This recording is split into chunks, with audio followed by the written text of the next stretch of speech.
Hi guys, welcome to another Toyota maintenance guide for you guys.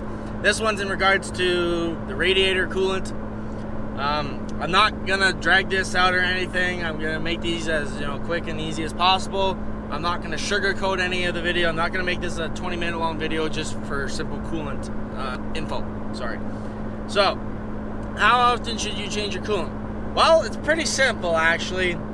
Unless for some reason you overheating or you lose all your coolant at a certain mileage or anything like that, there's absolutely no reason to change your coolant any sooner than the factory recommendation, which is at 60-some thousand miles, or maybe it's like 65 or 70.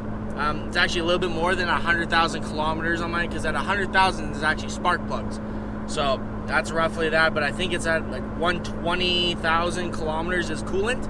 So my opinion, there should never be an issue with coolant. I mean, for how mine was, it was great. But the problem is though, I had mine changed a little bit earlier and under warranty, because in the passenger side behind the engine there, I had a bypass hose that was leaking, and I got very lucky, because if that actually lost all my coolant, or if that popped off, my engine would be toast, apparently, from what I read. There's a little form on it or whatever that I found. A couple of 2017s had this, because I had my hood popped open one day in the shop, and I was looking at it, then I noticed I had nothing pink in my reservoir. So I was like, this isn't good. So I had my friend mechanic come take a look, and he looked underneath and found all the crusty stuff, which is very nice for the coolant, so you can spot any issues. It dries up into a crust, so it kind of stops the leak, and also so you can spot it easier.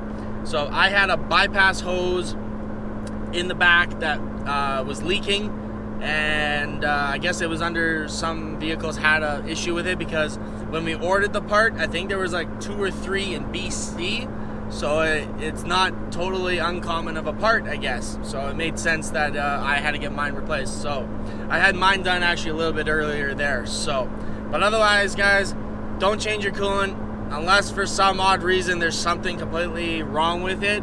There's nothing wrong with just doing the 120,000. I mean, like I said, coolant nowadays is evolved as well, just like oil changes and stuff.